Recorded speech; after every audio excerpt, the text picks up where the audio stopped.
उद्यापित हो जाइछि Nimapada press club वार्षिक उत्सव और चैताली पर्व। ए उद्यापनी समारोह में पूर्वतन मंत्री तथा भाजपा राज्य मुखपात्र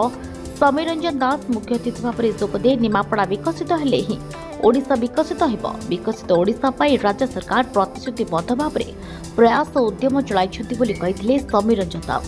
सेभଳି उत्सव में सम्मानित अतिथि भाव में पंचायत समिति अध्यक्ष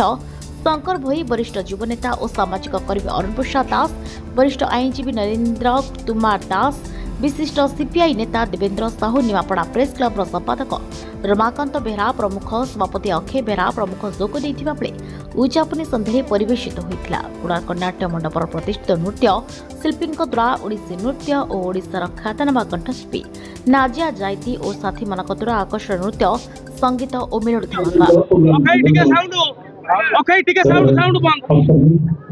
निमापड़ा सांबादिक संघर प्रेस क्लब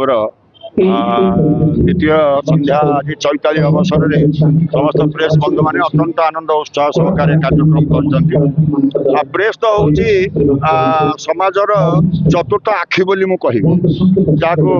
अन्य वरिष्ठ लोक मैंने जो चतुर्थ स्तंभ आपण मैंने कहते संविधान तीनटा अंग से देखुची भारत वर्षर जनसाधारण जेपरी भाव में सुचारू रूप जुडिशियरी देखुची एक्जिक्यूटिव लेजिस्लेटिव ठीक काम कर लेजिस्लेटिव देखुची लोकंकर कौन आवश्यकता अच्छे ना देखुची आउ एक्जिक्यूटिव देखुची जहाँ लेजिस्लेटिव निष्पत्ति कला मुझे सठिक भाव में कार्य करना तेणु ये तीन जन जाक सठिक कार्य कर आम ओडिशार विकास निमापड़ार विकास है ओडिशार विकास। तेणु निमापड़ार विकास सरकार जो पैसा दौर जो योजनाबद्ध कार्यक्रम होतीत दिन में जो कथा हो हरिलु आज दिन में से संपर्क में प्रेस सजग रहा दरकार एवं जो पैसा जाऊँ सठिक भाव में लोक पाखे पहुँचा दरकार। आज प्रेस क्लब में ताही आम ध्येय हवा उचित एवं जोपरी भाव में भव्य कार्यक्रम प्रेस क्लब करिछि एवं चैताली कार्यक्रम सहित से प्रेस क्लब समस्त शुभेच्छु बंधु मानक प्रेस क्लब समस्त कार्यकर्ता मानक धन्यवाद कृतज्ञता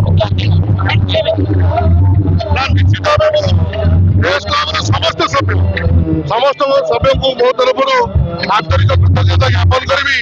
दीर्घ 2 दिन धरी जो एत बड़ व्यापक कार्यक्रम सठिक रूपे परिचालना कर